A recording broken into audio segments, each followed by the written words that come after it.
Bian berdiri persis di ambang pintu. Hingga kini pintu yang setengah terbuka itu tertutup sempurna oleh tubuh tinggi kekar Bian. Ipan pun tak bisa melihat orang yang ada di dalam sana. Oh gitu ya. Semoga lekas sembuh untuk kerabat lo. Kalau gitu, sekali lagi thanks ya. Gue pergi dulu. Ipan pun mengangkat sebelah tangannya dan melambai. Dia berbalik kemudian meneruskan langkahnya. Sementara Bian langsung masuk ke dalam ruangan dan menutup pintunya rapat-rapat. Ia berjalan menuju ranjang di mana seorang wanita terbaring di atasnya. Bian berdiri tepat di samping ranjang itu, memindai wajah sang wanita yang matanya masih terpejam. Kamu akan segera pulih. Lirik Bian pelan, bahkan hanya terdengar oleh dirinya sendiri. Setelahnya ia berbalik dan mendaratkan tubuhnya di atas sofa. Ia merebahkan, mengurai rasa lelah yang mendera, memejamkan mata, mengistirahatkan jiwa dan raganya. Setelah lebih dari 3 hari dirawat di rumah sakit, kondisi Sarah tak mengalami perubahan.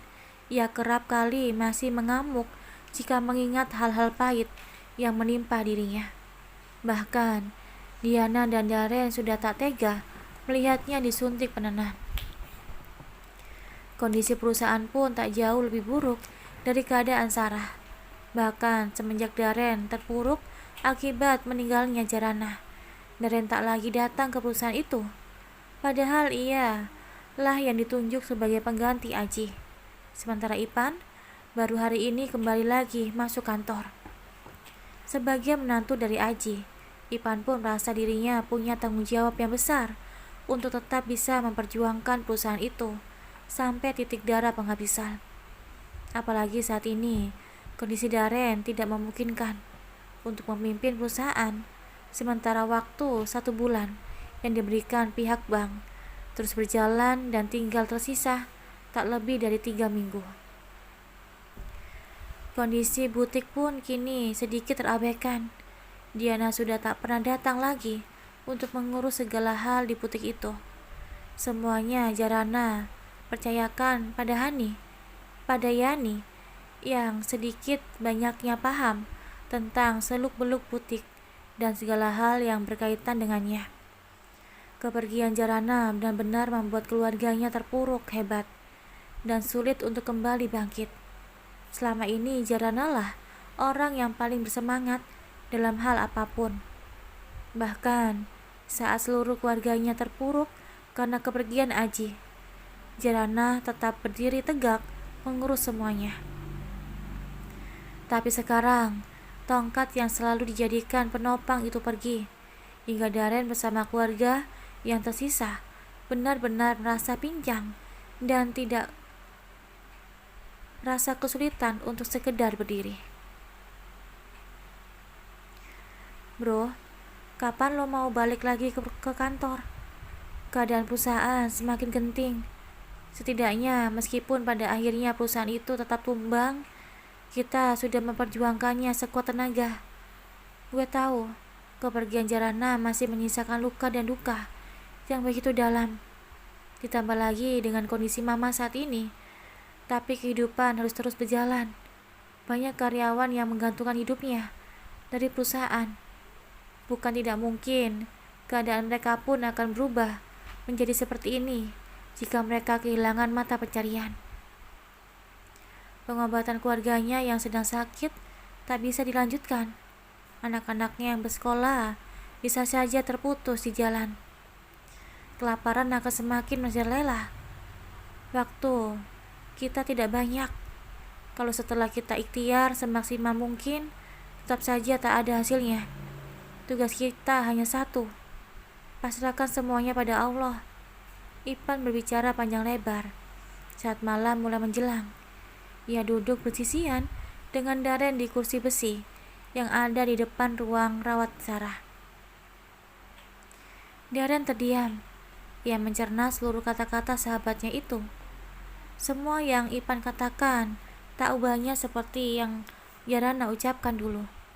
Jarana pun meminta agar Daren berjuang sekuat tenaga. Bahkan, Jarana sendiri sampai berniat untuk menjual rumah peninggalan orang tuanya di kampung halamannya. Padahal, Daren tahu itu rumah itu Jarana mempunyai banyak kenangan yang tak mungkin bisa terlupakan. Kasih gue waktu 2 hari lagi. Gue masih membutuhkan kekuatan untuk menerima semua ini. Gue akan berusaha untuk bangkit dan mengikhlaskan kepergian Jarana. Semoga setelah 2 hari ke depan, mental gue sedikit membaik dan bisa berpikir jernih lagi untuk urusan kantor. Semoga mama juga bisa secepatnya pulih dan pulang ke rumah. Kita juga gak mungkin terus-terusan berada di sini. Gue juga punya anak yang harus gue rawat. Tugas Daren. Iya, gue paham. Semoga keadaan keluarga kita lekas membaik. Ipan menepuk pundak sahabatnya itu. Sore ini, Sarah dibawa pulang ke rumah setelah 5 hari lamanya berada di rumah sakit. Kondisinya memang belum benar-benar pulih, namun Daren dan Diana pun harus segera menjalankan aktivitasnya masing-masing. Mereka tidak bisa terus-terusan menunggui Sarah di rumah sakit. Kini Sarah sudah tak lagi mengamuk seperti biasanya, namun ia menjadi pendiam dan sulit diajak berkomunikasi. Bahkan, aktivitasnya pun hanya berada di atas kursi roda seharian. Mulutnya terkunci rapat dengan tatapan kosong. Ma, Diana ke butik dulu ya. Mama baik-baik di rumah. Pamit Diana pada Sarah yang hanya terduduk di kursi roda. Ibunya itu tak merespon. Diana hanya bisa menarik nafas panjang melihat kondisi sang ibu yang memperhatinkan. Bi, Diana titip mama ya. Kalau ada apa-apa, jangan lupa langsung hubungi Diana atau Kak Daren. Pesan Diana pada Bi Asi. Bi Asi pun mengangguk mengerti.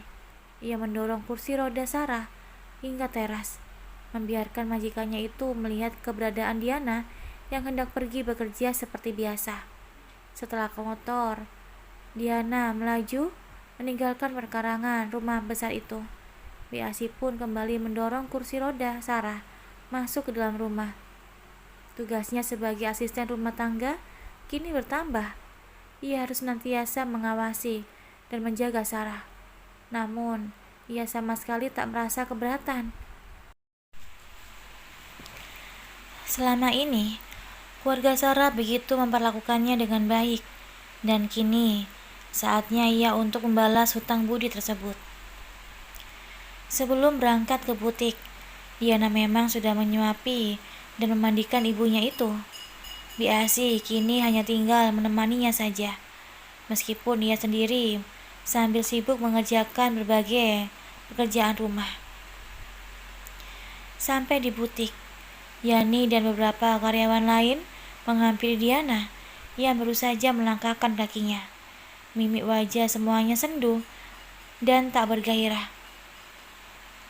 Mbak, kami turut berduka cita dengan apa yang sudah terjadi, tutur Yani dengan mendung yang menggelayut di kedua tangan matanya. Terima kasih. Semoga kita bisa bangkit dari keterpurukan ini. Butik ini masih harus maju sesuai dengan cita-cita Mbak Jarah. Kita tak boleh menyia-nyiakan pengorbanan dan perjuangan Mbak Jarah untuk butik ini. Diana yang kini mencoba memupuk semangatnya, menularkan semangat itu pada para karyawannya. Yani dan lainnya mengangguk.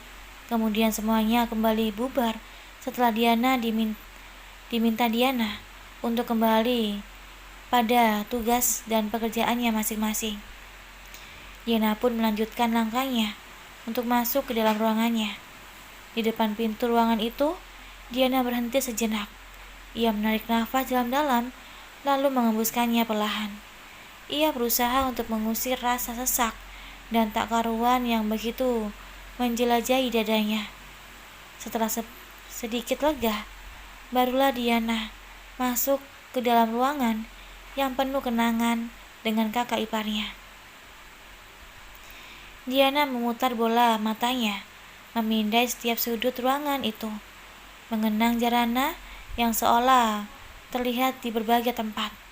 Diana pun menggeleng kepalanya, membuang jauh-jauh halusinasi yang memenuhi kepalanya. Hingga kemudian ia duduk di kursi kerjanya dan langsung menyalakan komputernya. Sebelum memulai pekerjaannya, Diana membuka laci di hadapannya satu persatu untuk mencari USB yang terdapat berbagai laporan yang biasanya dikerjakan Jarana. Diana pun tertegun sesaat saat matanya menatap kertas bergambar hasil desain yang dibuat Jarana beberapa hari yang lalu sebelum Aji meninggal. Tangan Diana terulur, ia pun mengambil beberapa gambar desain baju itu, kemudian menatapnya lekat. Semakin lama, matanya semakin berkabut, dan hujan pun akhirnya memenuhi kelopak matanya. Diana kembali tergugu. Ia rindu pada sosok Jarana yang baik dan penyayang. Ia benar-benar merindukan keberadaan kakak ipar terbaik di sampingnya. Diana pun memeluk kertas-kertas bergambar desain baju muslimah tersebut. Hatinya begitu gerimis, dadanya berguncang, dengan buliran bening membanjiri kedua pipinya. Ia menangis dalam diam, tanpa suara. Rasa perih begitu menjalar di hatinya. Diana janji, Mbak. Diana akan melanjutkan kerja keras Mbak Zarah.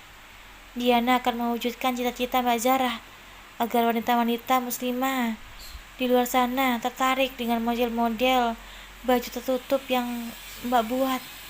Diana bertutur lirih dengan bibir yang gemetar, menahan suara tangisnya agar tak pecah keluar.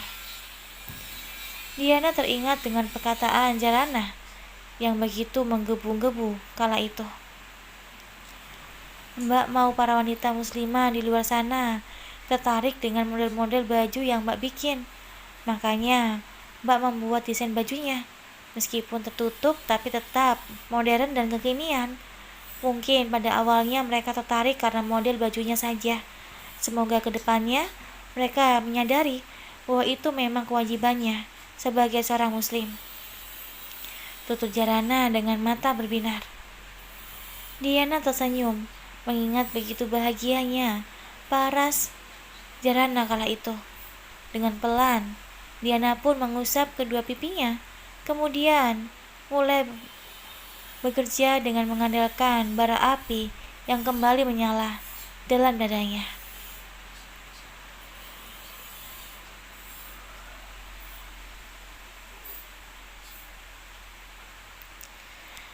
Sementara di perusahaan, Darren sedang fokus menatap laporan keuangan yang baru saja dimintanya dari staf keuangan. Pikirannya mengembara jauh, lalu tangannya mulai menari lincah di atas kalkulator dari ponselnya. Matanya membulat dan terpenganga menatap deretan angka di layar kalkulator itu. Angka yang baginya sangat fantastis. Darren pun memijit pelipisnya yang tiba-tiba berdenyut nyeri. Dari mana aku bisa mendapatkan uang sebanyak itu? Batinnya pilu.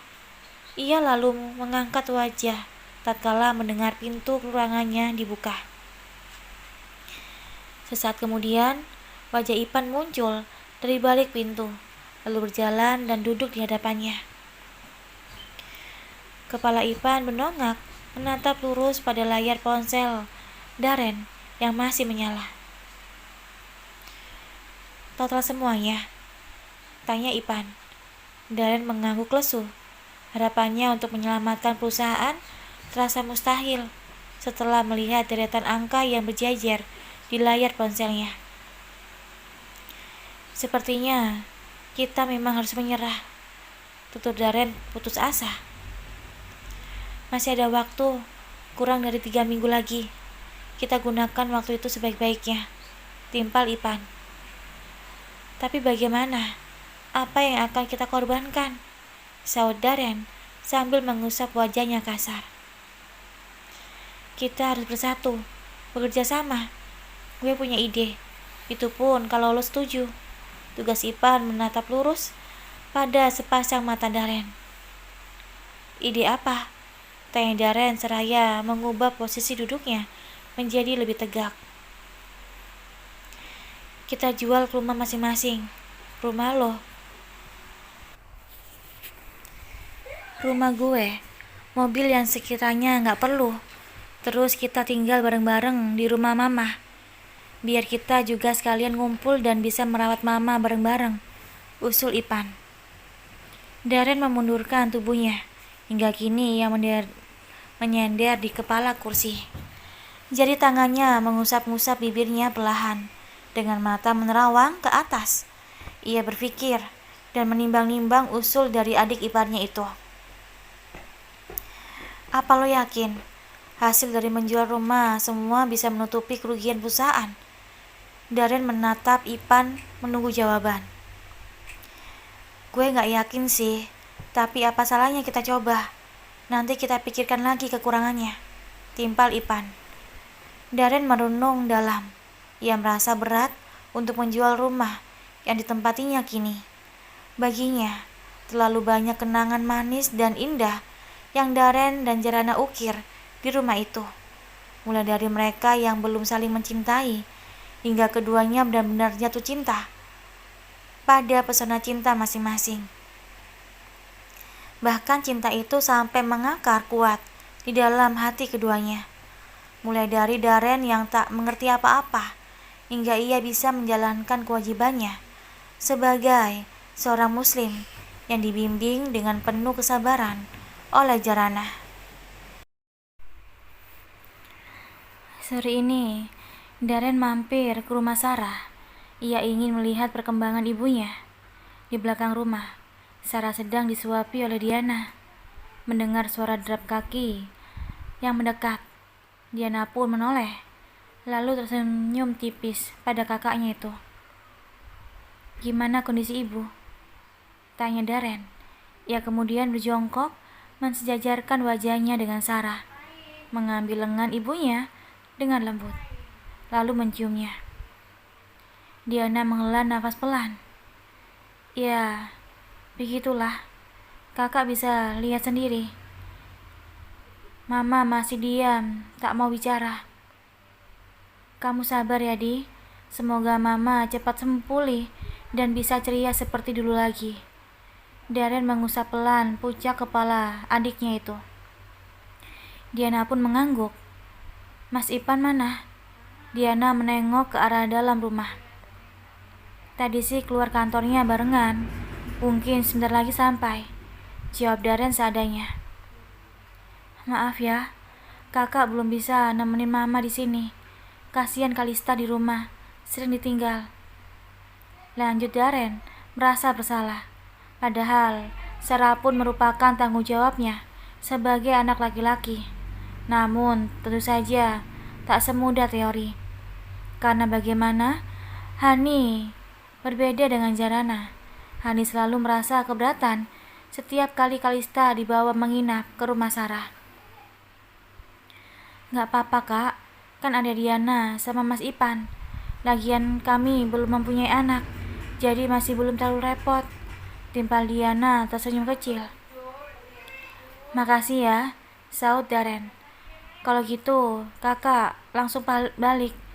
Capek banget, mumet juga. Iya, hati-hati kak, timpal Diana sambil memperhatikan punggung Daren yang mulai menjauh. Diana bisa melihat luka Daren pun sebenarnya masih begitu menganga. Hanya saja kakak lakinya itu dipaksa tegar oleh keadaan. Bahkan seolah tak diberi waktu sekedar untuk berkeluh kesah. Setelah kepergian Daren, Ipan pun datang menemui Diana ke arah belakang. Ia mengecup kening istrinya itu lembut, memberikan kekuatan pada jiwanya yang pasti masih begitu rapuh. Kok telat? Kak Daren baru saja pulang, tanya Diana seraya menyuapkan nasi dengan sayur ke mulut ibunya. Mas mampir dulu ke tempat percetakan koran, mumpung masih buka, jawab Ipan seraya melonggarkan dasi yang terasa begitu mencekik lehernya. Ngapain? Tanya Diana singkat dengan kening berkerut. Ipan menghela nafas pelan, lalu menatap kedua mata teduh Diana,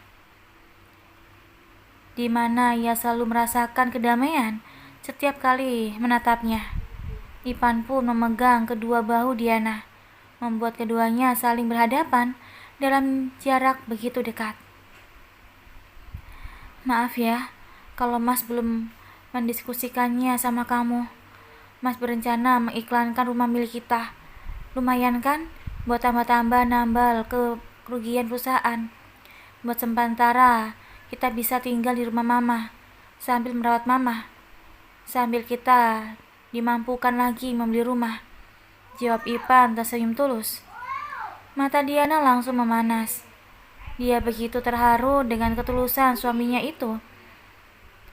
Tak salah, Diana memilih Ipan sebagai pendamping hidupnya. Ia bahkan rela mengorbankan rumah hasil jeripayanya selama ini untuk keluarga istrinya. Tapi Mas, rumah itu hasil jeripayamu selama ini. Aku gak enak sama kamu, timpal Diana berkaca-kaca. Sayang, aku ini suamimu. Semenjak aku menikah sama kamu, apapun yang aku miliki, itu milikmu juga, timpal Ipan, membuat Diana tak dapat lagi membendung tangisnya. Diana langsung menumpahkan tangisnya di dada Ipan. Ia begitu terharu dengan kebaikan dan ketulusan Ipan. Makasih banyak ya Mas, makasih banyak, ujar Diana serak. Ipan hanya mengangguk pelan sambil mengeratkan pelukannya pada Diana. Sungguh, Diana telah merasakan nikmatnya berumah tangga saat suka dan duka benar-benar ditanggung bersama. Tak ada yang saling mengalahkan, tak ada yang saling memojokkan, tak ada yang merasa paling berkuasa dan berjasa. Keduanya benar-benar saling melengkapi. Darren baru saja memarkirkan mobilnya di dalam rumahnya saat Hani keluar rumah. Hani buru-buru menghampiri Darren dan mengulurkan tangannya, lalu mencium punggung tangan Darren. Darren sampai tertegun saking aneh dengan kelakuan Hani yang tak biasanya. Sini tasnya Mas, biar aku bawain. Hani pun merebut tas kerja yang Darren jinjing, membuat Darren semakin melongo. Kok malah bengong? Ayo masuk. Hani mengamit lengan suaminya itu, lalu mengajaknya masuk ke dalam rumah bersama-sama. Mas mandi dulu ya, bau keringat, biar aku siapin baju ganti. Ditahani saat keduanya ada di dalam kamar. Darren yang merasa aneh dengan tingkah Hani langsung melangkah masuk ke dalam kamar mandi. Ia masih terbengong-bengong mengingat sikap Hani yang tidak seperti biasanya. Benar saja, keluar dari kamar mandi, baju ganti Darren sudah tersedia di atas ranjang. Namun Hani tak ada di kamar itu. Mungkin sudah keluar, pikir Darren. Hingga beberapa saat kemudian, Hani kembali masuk membawa secangkir teh hangat yang wanginya begitu menguar. Diminum dulu tehnya Mas, mumpung masih hangat. Hani memberikan teh itu ke tangan Darren. Darren langsung menerimanya dan meminumnya sembari duduk di pipi ranjang. Darren tak berani bertanya tentang perubahan sikap istri keduanya itu. Darren hanya berharap kalau Hani kini sudah benar-benar berubah menjadi lebih baik. Meski posisi Jarana di hati Darren tak akan pernah mungkin tergeser oleh perempuan manapun. Dan rasa kehilangan Darren atas kepergian Jarana tak akan mungkin bisa terhibur begitu saja dengan pelakuan Hani. Melihat Darren yang hanya terdiam dengan mulut terkunci rapat, Hani pun memilih untuk keluar, membiarkan suaminya itu larut sementara dalam dukanya yang entah kapan bisa sembuh. Sabar Hani, sabar. Darren hanya masih merasa kehilangan. Hani mengusap dadanya yang mulai merasa kesal. Jangankan mendapatkan kecupan kening atau pujian, sekedar ucapan terima kasih saja tak ia dapatkan.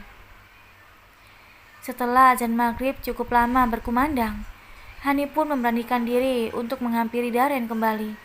Hani mengira-ngira kalau suaminya itu sudah selesai sholat dan mengaji. Perlahan tangan Hani membuka handle pintu kamar Daren. Nampak suaminya itu masih melantunkan ayat-ayat suci Al-Quran dengan lirih. Hingga Hani pun memutuskan untuk tetap berdiri di ambang pintu kamar sambil menunggu sang suami selesai. Hani tak menyangka suara Daren melantunkan ayat-ayat suci tersebut terdengar begitu merdu dan menenteramkan. Namun entah kenapa, hati Hani selalu berusaha menolak kebenaran itu.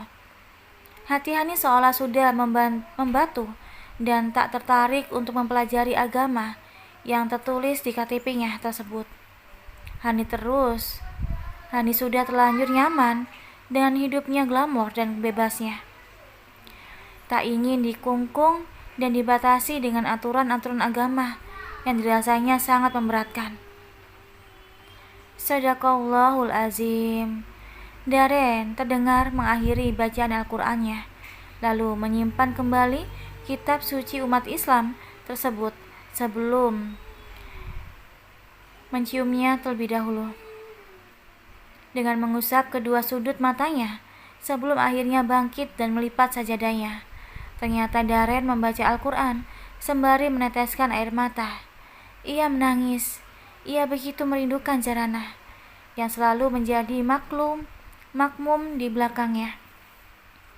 Ia begitu merindukan Jaranah yang selalu membersamainya membaca Al-Quran. Tapi kini semuanya ia lakukan sendiri. Daren sempat bersentak sejenak melihat Hani yang sudah berdiri di ambang pintu kamar sembari bersandar di kusen pintu. Namun sesaat kemudian Daren pun melempar pandangannya ke sembarang arah. Hani berjalan mendekat lalu berhenti tepat di hadapan Daren. "Kita makan dulu yuk, makan malamnya sudah siap," ajak Hani tersenyum semanis mungkin. Sebenarnya perut Daren tak merasakan rasa lapar sama sekali. Bahkan selera makannya yang hilang belum kembali walau secuil. Namun mengingat banyaknya tanggung jawab yang harus ia pikul, Daren pun akhirnya mengangguk menjaga dirinya sendiri agar tak sakit dan tak tumbang dalam keadaan genting seperti ini. Daren mengikuti langkah Hani yang berjalan lebih dulu ke ruang makan. Lalu Daren duduk di kursi yang biasanya disediakan Jaranah. "Lauknya apa, Mas?" tanya Hani yang sedang mengisi piring dengan nasi. Di meja makan sudah terhidang berbagai macam makanan seperti capcay, gurami asam manis, dan telur balado. "Capcay saja sama ikan," jawab Daren tak bersemangat. Hani pun menambahkan sesendok besar capcay dan satu potong ikan, lalu meletakkannya di hadapan Daren. Hal yang dari dulu tak pernah Hani lakukan sama sekali. Setelahnya, Hani pun ikut duduk dan makan menemani suaminya itu, meskipun mereka sama-sama terdiam dalam kebisuan. Meskipun masih mengiyakan makanannya di piring, Daren pun mengakhiri makan malamnya. Tenggorokannya sudah tak sanggup lagi menelan makanan. Bahkan, makanan yang masuk pun Daren telan dengan susah payah. Daren memilih untuk menghampiri Kalista di ruang TV. Rasa rindunya pada gadis kecil itu sudah begitu memuncah. Daren menggendong dan menciumi Kalista sambil membisikkan kata maaf berkali-kali. Daren merasa bersalah karena telah mengabaikan anak perempuannya itu. Daren sibuk dengan keterpurukannya sampai-sampai melupakan bahwa Kalista pun membutuhkan kasih sayangnya. "Maafin ayah ya, sayang. Maafin ayah. Kamu sudah kehilangan bunda, dan ayah malah sering mengabaikanmu. Ayah janji, ayah akan lebih memperhatikanmu dan merawatmu dengan baik." Daren bertutur seiring cairan yang mulai merembes di kedua matanya. Ia nelangsa. Kalista yang selama ini begitu disayangi oleh Jarana, kini harus kehilangan ibu sebaik Jarana, meski hanya sekedar ibu sambung. Setelah cukup lama bermain dengan ayahnya, Kalista pun akhirnya tertidur. Darren menggendongnya dan memindahkannya ke kamarnya. Darren ingin tidur kembali dengan Kalista seperti dulu, saat Jarana masih ada di sampingnya. Setelah meletakkan Kalista di atas ranjang, Darren pun ikut merebah. Ia tidur menyamping menghadap Kalista. Matanya kembali memanas melihat ruang kosong di sebelah Kalista. Biasanya Kalista tidur di tengah-tengah antara dirinya dan Jarana. Darren pun mengusap kedua sudut matanya saat mendengar pintu kamarnya diketuk dari luar. Sesaat kemudian, kepala Hani mengembul dari balik pintu. "Boleh aku tidur sini, Mas?" tanya Hani di ambang pintu kamar. Matanya menatap ke arah ranjang di mana ada Kalista berbaring di atasnya.